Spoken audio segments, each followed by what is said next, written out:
सूर्य की पत्नी संज्ञा से 2 संतानें थीं, पुत्र यमराज तथा पुत्री यमुना। संज्ञा सूर्य का तेज सहन न कर पाने के कारण अपनी छाया मूर्ति का निर्माण कर उन्हें ही अपने पुत्र पुत्री को सौंप कर वहां से चली गई।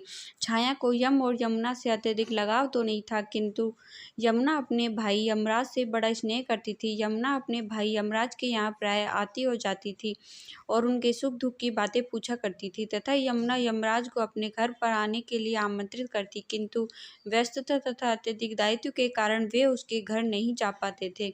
एक बार कार्तिक शुक्ल द्वितीया को यमराज अपने बहन यमुना के घर अचानक जा पहुंचे। बहन के घर जाते समय यमराज ने नरक में निवास करने वाले जीवों को मुक्त कर दिया। बहन यमुना ने अपने सहोदर भाई का बड़ा आदर सत्कार किया, विविध व्यंजन बनाकर उन्हें भोजन कराया तथा बाल पर तिलक लगाया।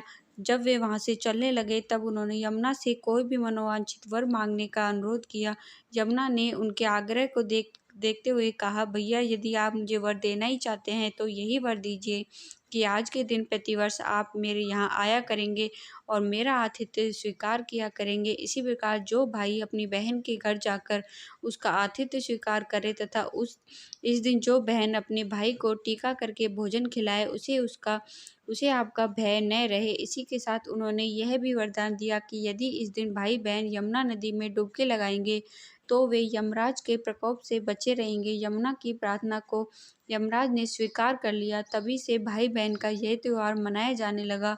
भैया दूज त्योहार का मुख्य उद्देश्य भाई बहन के मध्य सद्भावना तथा एक दूसरे के प्रति निष्कपट प्रेम को प्रोत्साहित करता है।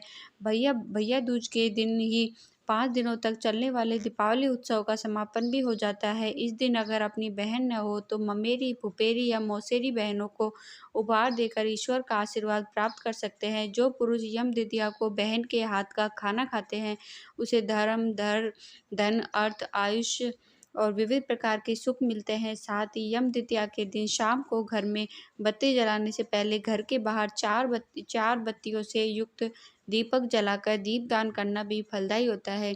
यदि ये वीडियो अच्छा लगा हो तो इस वीडियो को एक लाइक करें, कमेंट करें, सब्सक्राइब करें।